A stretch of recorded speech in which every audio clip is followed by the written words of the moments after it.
But President Trump will never allow mob rule to prevail in America. The most basic duty of government is to preserve law and order, and this administration embraces that sacred responsibility. Democrats like Governor Gavin Newsom and Mayor Karen Bass shamefully failed to meet their sworn obligations to their citizens. They didn't have the courage to do the right thing and protect law-abiding Californians from rioters. That's why President Trump deployed the National Guard and mobilized Marines to end the chaos and restore law and order. The mob violence is being stomped out. The criminals responsible will be swiftly brought to justice, and the Trump administration's operations to arrest illegal aliens are continuing unabated.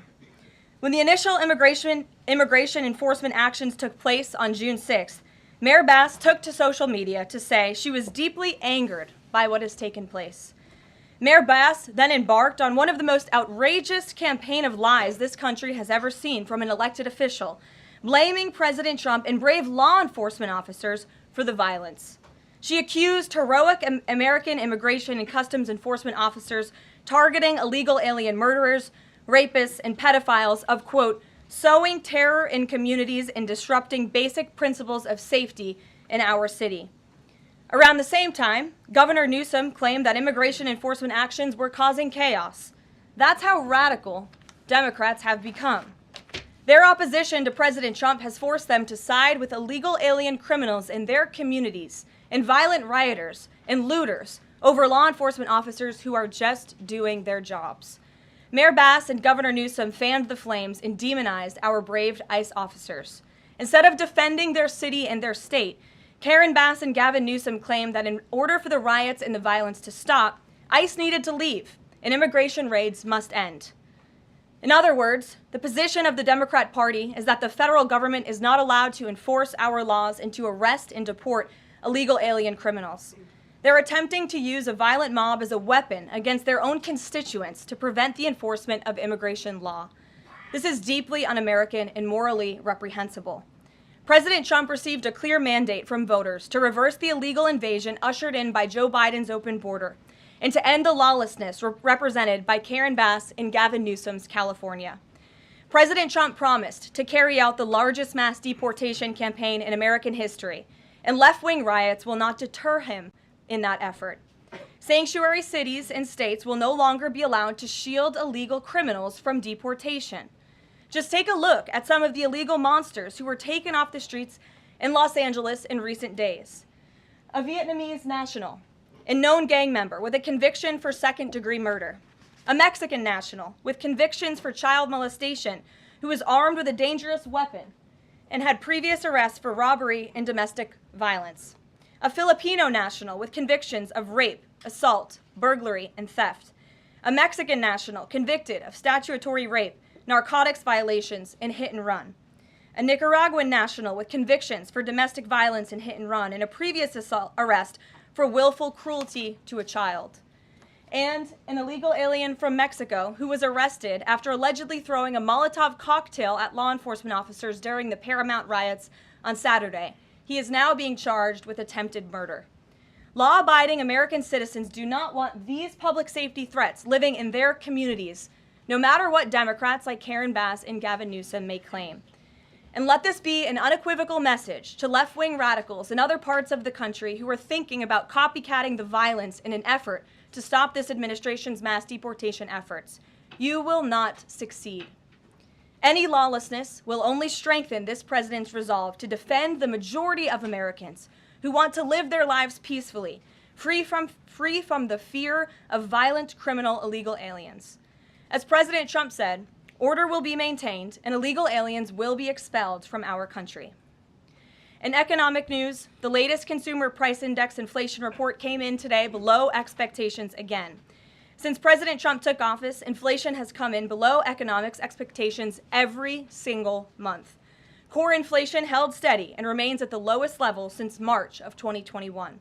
Wage growth remains strong. The average private sector worker is on track to see their real earnings increase by around $1,200 adjusted for inflation. And prices continue to fall for everyday Americans. Energy prices fell from April to May. Gasoline has fallen each month since President Trump took office, down 12% over the past year. And prices for meat, poultry, eggs, and fish are all down from April to May as well.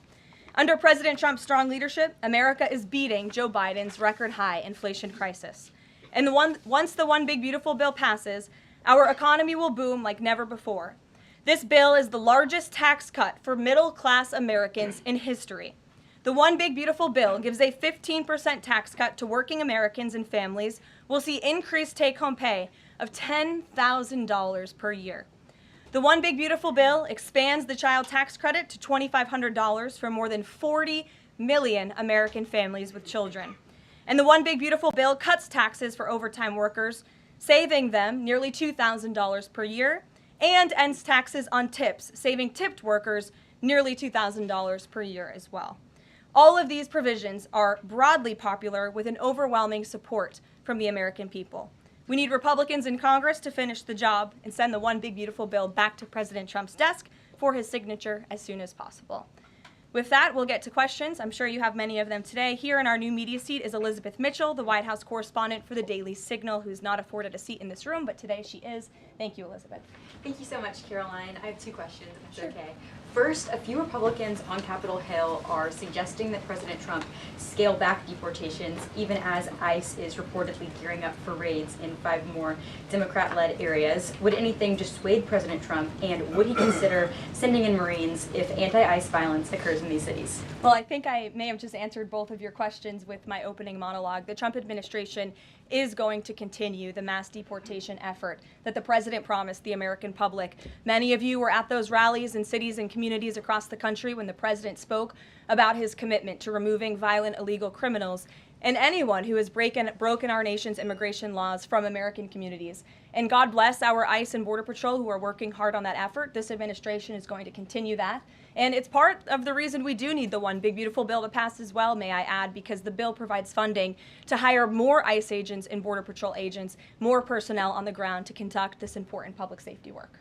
Thank you. And on another topic, President Trump has indicated that aides to former President Biden who used the autopen to sign major orders and pardons should be investigated for potential crimes. Does he think that Biden allowing, or at least being negligently unaware of this activity, was an impeachable offense? I haven't heard the president address whether it's an impeachable offense, but it could perhaps be a criminal offense, especially on behalf of staffers who may have been utilizing the president's signature without his authority or consent. I understand that Republicans on the Hill are moving in the right direction to call attention to this and to bring in some former White House staffers who clearly knew more than they ever shared and never addressed with the American public. And so we look forward to seeing where this investigation continues, and I know the Department of Justice is also looking into the matter as well. Alex, good to see you today. Good to see you, Caroline. Thank you. You mentioned foreign flags being blown during these protests. There are protest activities being organized for this weekend. Part of it are Democrats saying they want to reclaim the American flag.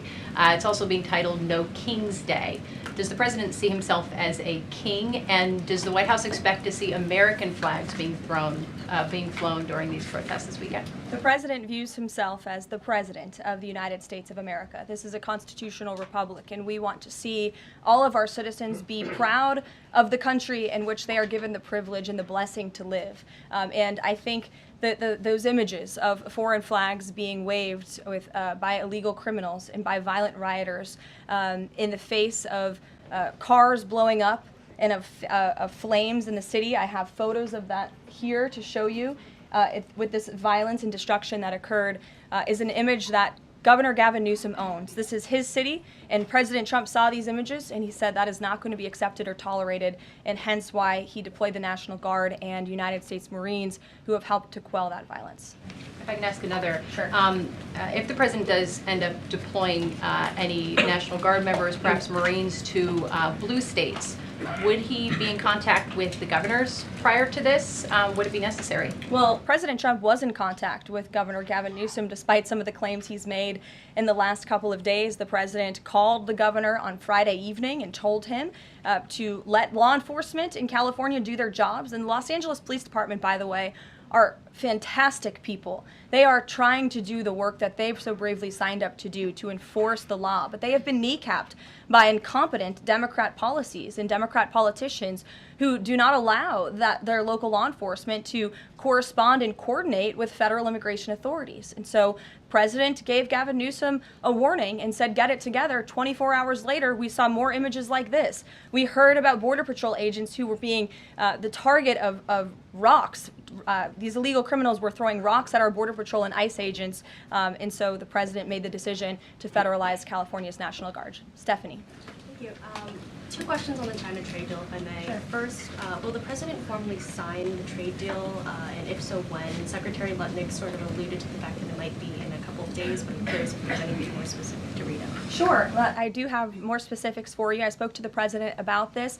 He spoke to his trade team, who did a fantastic job negotiating this on behalf of the United States and meeting with their Chinese counterparts. The president is talking to them about the details of it now. But what the president heard, he liked. China has agreed to open their markets to the United States separately of this deal. And when it comes to this deal, we're going back to the terms that were agreed upon in Geneva for the release of some of those critical minerals and the magnets from China to the United States. And we have agreed to fully comply with the Geneva Agreement as well. So the president is reviewing the details of that with his trade team now, and you'll hear more from him, I'm sure. And then the second question, on tariffs, Secretary Lutnick suggested that the tariffs would remain unchanged with China. I'm wondering if there's any room for them to negotiate even lower, or if this is the floor.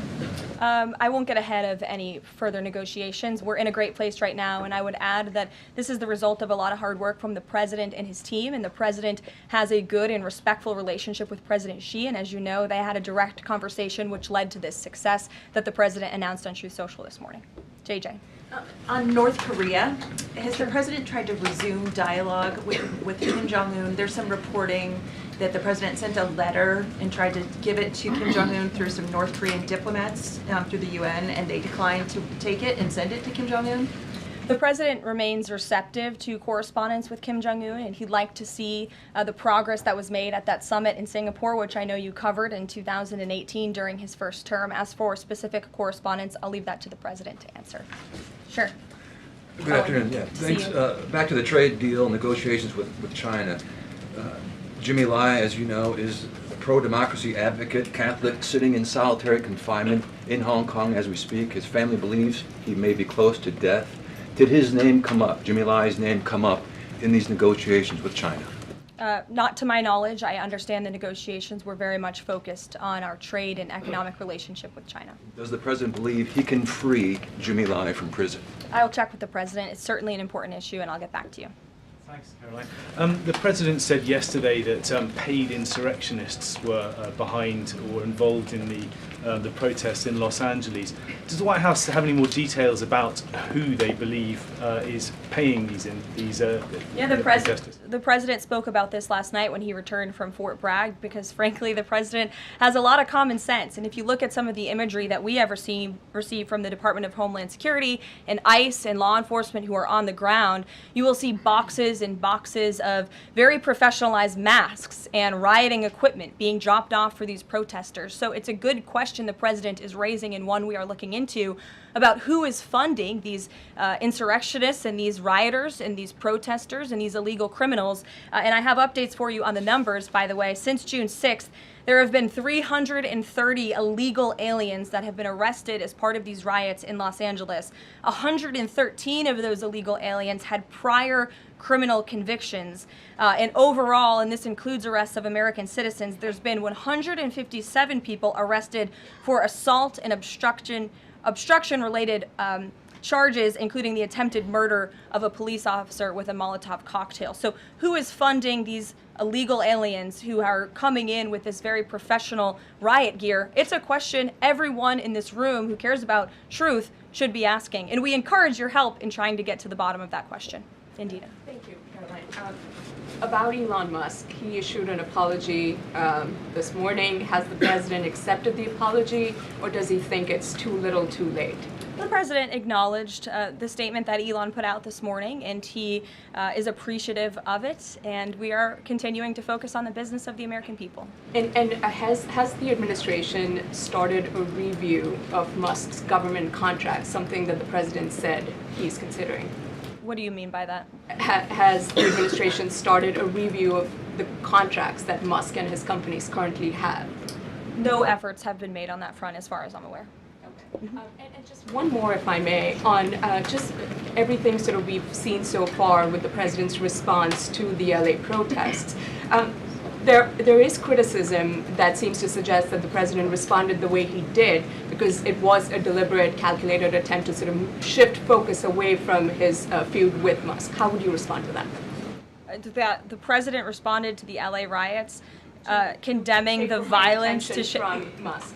That's an incredibly disingenuous attack. The president saw images of Border Patrol and ICE agents being hailed with rocks and Molotov cocktails. He saw vehicles being burned to the ground with illegal aliens flying foreign flags, and that's what prompted the president to have this response that has clearly worked, because last night in Los Angeles, you didn't see many of those images. And I would add the governor and the mayor need to actually do more. I know Gavin Newsom had a big address to the nation last night. I guess he thought that's what it was for maybe his future political ambitions, but he spoke a lot of words. We haven't seen action. California has been a mess for years because of the incompetence of Gavin Newsom, so the president was responding to that only.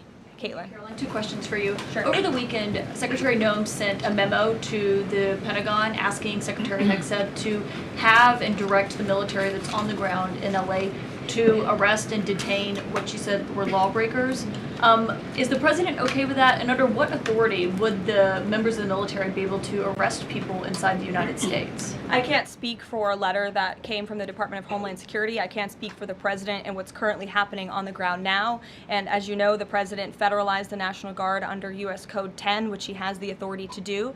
And our United States Marines and the National Guardsmen and women who are on the ground right now are helping to create a peaceful environment for ICE and Border Patrol, who were being, again, hailed with rocks, who were being violently and viciously attacked. They needed reinforcements, and so our United States Marines who are on the ground are providing those reinforcements to ensure the environment is peaceful so that these raids and deportations can continue. But he realizes they can't actually arrest people unless he invokes the Insurrection Act, which, I mean, seemingly was not something that was in Secretary Noem's memo, a clear distinction she did not make there. Again, you're trying to conflate a letter that was sent to the Department of Homeland Security to the president's legal authority. The president understands the legal authority that he invoked, and that's the current situation right now. When it comes to federalizing the National Guard, what is the specific criteria that the president is using for when he's deciding to do that, and in which states? The president was asked and answered this yesterday. He wants to see an end to the chaos and the violence. He doesn't want to see law enforcement officers being attacked. He wants to see peace. He wants law-abiding Californians to be able to bring their kids to school, to be able to go to work without seeing this violence in the streets. That's what the president's hoping for, and that's why he's taken this action. John. Thanks a lot, Caroline. 2 questions on 2 separate topics. One has to do with the military parade taking place here in Washington this weekend. There's a lot of security around the White House complex, around the Capitol complex, even along the tidal basin. Is that just proactive? Are you expecting anything in particular in terms of unrest like we've seen in Los Angeles? These are proactive security measures to protect those marching in the parade, many of whom will be veterans and our brave men and women in uniform and Gold Star families. There's going to be military families from around the country who are flying into this parade. And of course, it's to protect the spectators who will be enjoying this incredibly patriotic show on Saturday, and I hope you all join us there. And then secondly, Secretary Pete Hegseth testified on the Senate side of the Capitol today, Yes.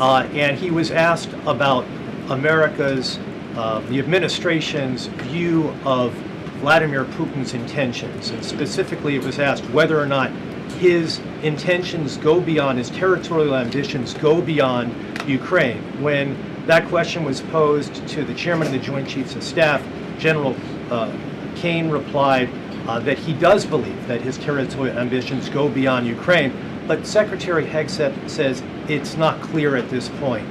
How does the president view this issue? The president has spoken on this. He said, as he calls it, he believes Ukraine was always the apple of Putin's eye. And he made it very clear to Putin in his first term not to invade Ukraine. Putin didn't invade Ukraine because of President Trump's peace through strength foreign policy agenda and the effective deterrence policies that he implemented in the first term. Unfortunately, because of the weakness and incompetence of the previous administration, Vladimir Putin made the decision to invade Ukraine, and now we have this brutal war which the president is working very hard to end. Jasmine. Thanks so much, Caroline. The president warned that any protests on Saturday would be met with force. Can you clarify what kind of protest President Trump does support or find acceptable? The president absolutely supports peaceful protests. He supports the First Amendment. He supports the right of Americans to make their voices heard. He does not support violence of any kind. He does not support assaulting law enforcement officers who are simply trying to do their job. It's very clear for the president what he supports and what he does not. Unfortunately for Democrats, that line has not been made clear, and they've allowed this unrest and this violence to continue, and the president has had to step in. One question. So if there were peaceful protests on Saturday for the militant parade, President Trump would allow that? Of course the president supports peaceful protests. What a stupid question. Raquel. Thank you so much, Thank you, Caroline. Raquel, and then I can go to you, Francis. Go. Thank you so much, Caroline. I have two questions. One about Israel. Yesterday, the U.S. ambassador to Israel said the U.S. no longer is pursuing the goal of an independent Palestinian state. Can you confirm that the president is no longer supporting a two-state solution? And is President Trump considering diplomatic action against countries who takes action against Israel during next week UN conference? Right now, the president views the situation in Israel and Gaza as deeply unfortunate and needing to end. And the president is realistic about the current state of affairs in this region of the world. And that's why the president has said the number one focus and priority of the administration is to release all of the hostages from Gaza and to end this conflict as soon as possible. The administration is still pushing very hard for the release of all the hostages. And as for what happens next, clearly Gaza is an uninhabitable place. It needs to be rebuilt with the help of our Arab partners, and the president wants to see that happen as well. Take a couple Just more. one on the G7 engagement. President Trump is traveling there on Sunday. Other presidents beyond the G7 leaders are also going. President Lula from Brazil, President Sheinbaum from Mexico, and President Zelensky from Ukraine are also going. Do you have confirmation if President Trump is meeting any other leaders on the sideline of the G7? Yes. To know about the Lula engagement with Lula. I can confirm there will be quite a few bilateral meetings between the president and other foreign leaders. The White House is still working very hard to finalize that schedule, and we will provide that for you as soon as we have it. Great. Thanks, Karoline. Just back to the China trade deal, can you talk about the status of the export controls that the U.S. imposed? Are those no longer being imposed? We are fully complying with the Geneva Agreement. Go ahead. Sure. Thanks, Caroline. One foreign question for you and one domestic. The foreign, the president, of course, has said he would lift sanctions on Syria. Is there an executive order coming along soon to go do that? And is the president planning to try to get involved in any kind of a peace agreement between Israel and Syria that would disengage those two? To the best of my knowledge, the Treasury Department took action after the president made that announcement in Saudi Arabia. Okay. And then on the domestic side, you were just asked about the First Amendment rights issues. In the president's comments yesterday, though, he just said protesters would be strongly dealt with. In your list before, you referred to insurrectionists, rioters, and protesters together. Obviously, they're quite different from your earlier answer. I'm struck by the fact that the president has not at any point said the most important thing here is to protect the First Amendment rights of peaceful protesters. So I'm wondering, where in his hierarchy of interests does he place that? Is the First Amendment protection the most important? Is stopping violence most important? Why is he not out saying all peaceful protesters will be protected? I think two things can be important at the same time. And the president, as I just answered, supports the right of Americans to peacefully protest. He supports the First Amendment. But that is not the majority of the behavior that we have seen taking place in Los Angeles. We have seen mobs of violent rioters and agitators assaulting law enforcement officers, assaulting our federal immigration authorities. And we have seen, as I said, this goes back to what this administration is trying to do and accomplish, and that's enforcing law and order in our nation's communities. And it's removing public safety threats from communities in Los Angeles. You're saying the majority have not been peaceful, the majority have been violent. I just read for you the arrest numbers. We've arrested nearly 400 illegal aliens alone, just illegal aliens who have been arrested in these riots since June 6th, since they began. Thousands of people on the streets. Yeah, and we've had hundreds of people who have assaulted law enforcement officers. Are you saying that that's that's appropriate behavior? No, Are you no, saying I'm not that saying the that at president all. I'm shouldn't just take trying to action? figure out- The Democrat governor and the Democrat mayor of Los Angeles have failed their citizens. And the majority of Americans, the majority of Californians do not want to see law enforcement officers being assaulted in the streets. And thankfully, the president took action and stepped in to protect our federal law enforcement agents, to protect federal buildings, to protect the federal mission of deporting illegal criminals off of our streets. And that mission will continue every day as far as we're concerned. Thank you, guys. Thank you, Karoline.